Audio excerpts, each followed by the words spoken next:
जैसे जैसे भारत स्वतंत्रता के बाद की अपनी यात्रा में एक प्रमुख मील के पत्थर के करीब पहुंच रहा है, तब संविधान सभा और स्वतंत्रता आंदोलन के नेताओं ने संसदीय लोकतंत्र को क्यों चुना, इस पर एक नजर डालना जरूरी है। स्वतंत्रता की 75वीं वर्षगांठ से कुछ समय पहले संसद की भूमिका और उसकी जिम्मेदारियों के उन विचारों को याद करना अनिवार्य है जिन पर स्वतंत्रता संग्राम के दौरान बहस हुई थी।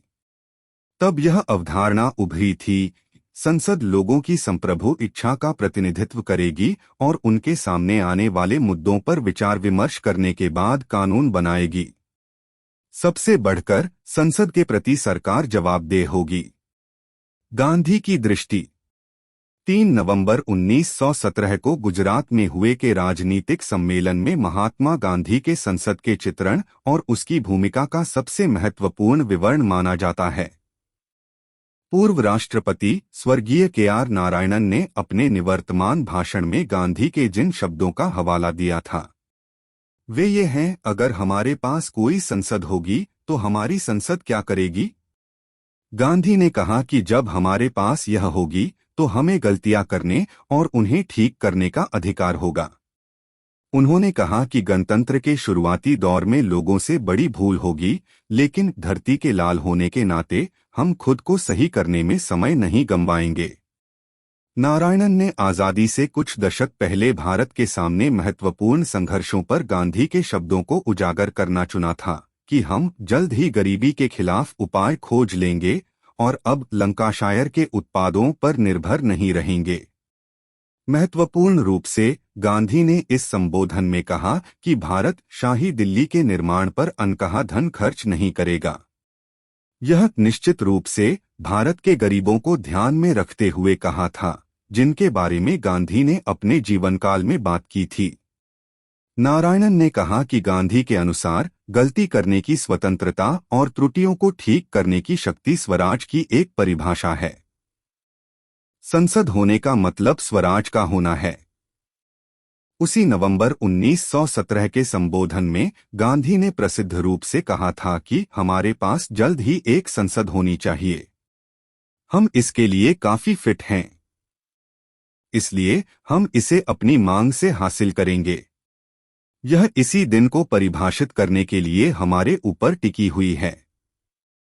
कुछ ही महीने बाद 21 फरवरी 1918 को गांधी ने मानवतावादी फ्लोरेंस विंटरबॉटम को लिखा कि भारत को संसदीय सरकार के रास्ते से गुजरना होगा और यह देखते हुए कि ऐसा होगा, मैं स्वाभाविक रूप से एक ऐसे आंदोलन का समर्थन करता हूं जो सर्वोत्तम संसदीय सरकार का मार्ग सुनिश्चित करेगा।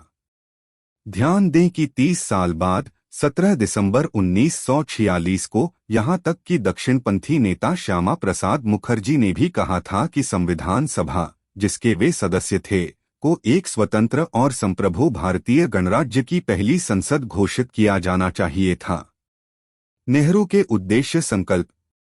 भारत के पहले प्रधानमंत्री जवाहरलाल नेहरू ने संविधान सभा में प्रसिद्ध उद्देश्य का संकल्प पत्र पेश किया था, जिसने संसद और संसदीय लोकतंत्र के मूल ढांचे के हिस्से के रूप में एक संविधान लिखने के लिए मंच तैयार किया था।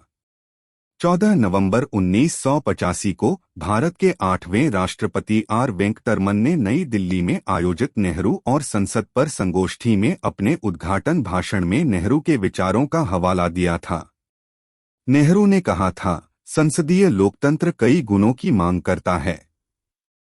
यह निश्चित रूप से क्षमता की मांग करता है। यह काम के लिए एक निश्चित समर्पण की मांग करता है। लेकिन यह बड़े पैमाने पर सहयोग, आत्मानुशासन, संयम की भी मांग करता है। हम अच्छी तरह से जानते हैं कि दुनिया में ऐसे कई देश नहीं हैं जहां इसने सफलतापूर्वक काम किया है।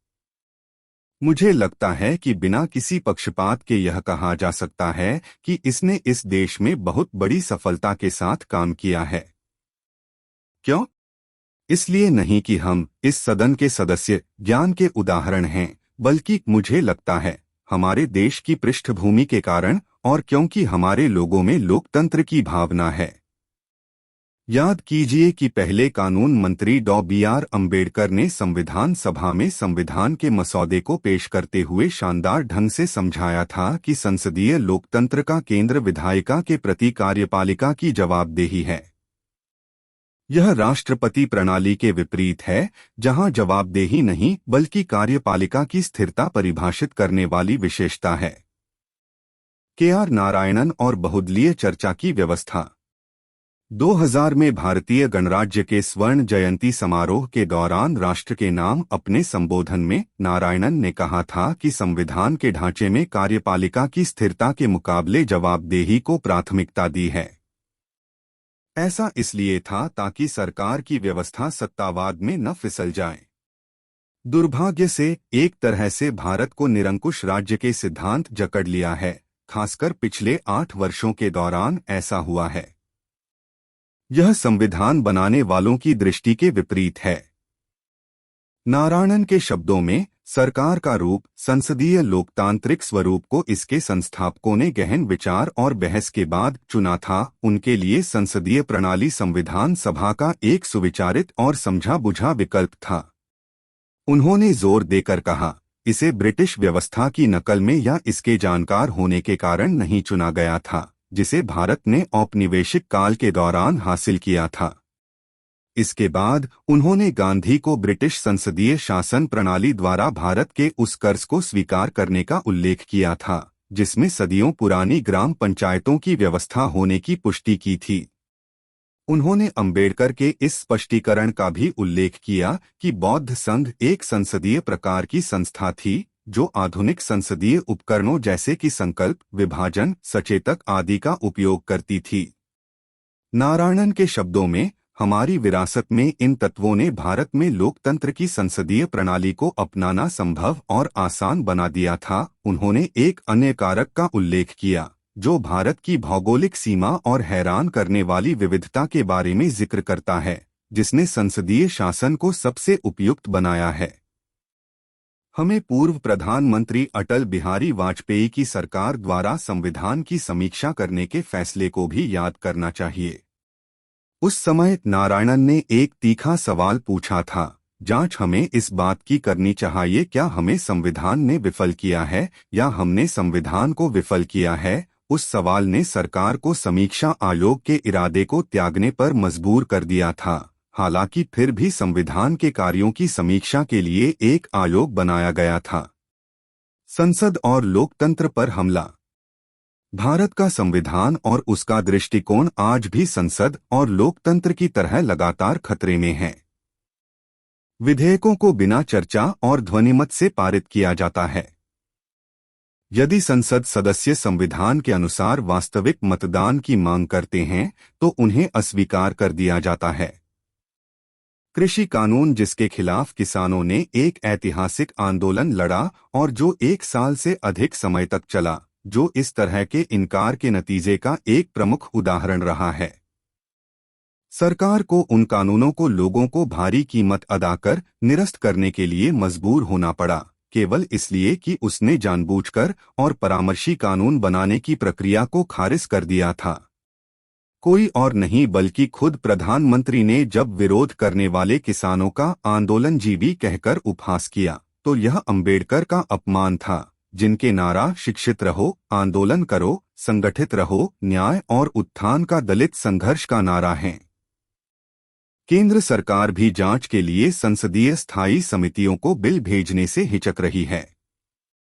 विभाग से संबंधित इन समितियों का उद्घाटन 1993 में नारायणन के उपाध्यक्ष, जो राज्यसभा के अध्यक्ष भी हैं, के कार्यकाल के दौरान किया गया था।